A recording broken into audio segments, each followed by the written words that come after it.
Good afternoon. We are back with another episode of Corner of the Copa. This time we have a player profile to talk about.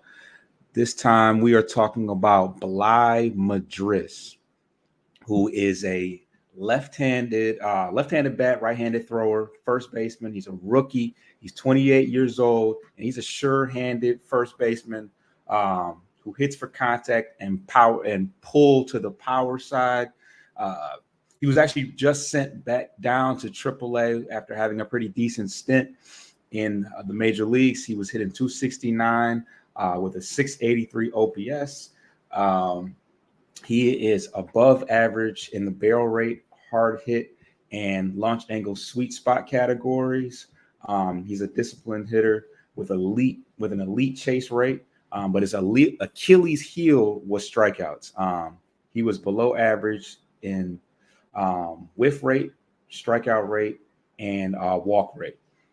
He's a guy that only hit against right-handed pitching. He had 0 at-bats against left-handed pitching, and that was about a month worth of sample size, and 67 at-bats overall. Getting into his splits, with nobody on, he hit 240, which is obviously. But he was a very solid run producer. In a limited sample size, he was hitting 353 runners on base and 364 with runners in scoring position. So pretty much anytime there was runners on base, especially in scoring position, he was getting the job done. Getting into his defense, he is a very above average defensive first baseman. I think he played one game or part of a game in right field, so that he does have the ability to do that. But athletically, I think he excels best at first base, and he was very above average. He had a 3 as far as outs above average in range. He did a good job of scooping errant throws, as well as chasing down foul balls in foul territory. But as far as his future, obviously he was just sent back down to AAA for Spencer Torkelson after, not really doing anything wrong. He hit pretty well. He was playing good defense, but he is 28 years old. He's been in the minor league system for the majority of his career, and obviously not high of a priority. He's going to be 29 years old by the time the Tigers play next year, which doesn't really bode well for his future, especially if Torque continues to play well.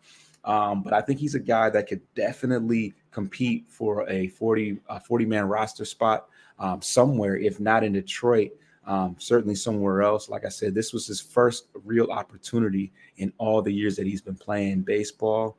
So it's tough to say It's tough to say whether or not he'll be around for the foreseeable future. Obviously the fact that he can only hit against right-handed pitching, they haven't even tried him out against lefties, kind of limits him, and the fact that he only plays first base, albeit a very good first base. I don't know to what extent he could actually play the corner outfield. Like I said, he only played part of a game in right field. But obviously Scott Harris likes versatile guys. He does like guys that command the strike zone. So that's one thing that bodes well for him. But yeah, tough to say. He's a 28-year-old rookie. He got about a month's worth of work, and they sent him down in place of Torkelson to see what they had with him. And he's obviously 5 years younger than Madris, around 5 years, 4 years, 5 years younger. So yeah, he's pretty much a platoon hitter that can only go against righties but play some good defense. So maybe he's a guy that might have some trade value, but I don't know what a team is going to. I don't think that there's been a big enough sample for teams to really put any stock and value into what they've seen at the major league level. But solid player, I like him. He's pretty solid build. He's 6 foot, 208 pounds. It looks like he has some pop in that bat. He can hit some home runs, hit for power. And we'll just have to see how things go with Torkelson. And, we always got to have guys off the bench, and you can never have enough guys that can play solid defense. And we do have a lot of left-handed hitters. We got We got Cole Keith. We do have Riley Green. We have Parker Meadows.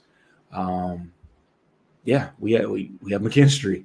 So we have a lot of left-handed hitters. So we definitely need to balance that out in the offseason. And he may be one of the guys that they just decide is not worth keeping around. But got to continue to keep an eye on him, Bligh. There's always a chance that he could get called up later on in the year, especially if there's an injury somewhere. But it's your boy Foster Child. Please subscribe to Bleachers to Speakers on YouTube, Corner to Copa on all audio platforms. We have a show tonight with Coach recapping the week. It's been a fun week, so you do not want to miss this episode. I'm out.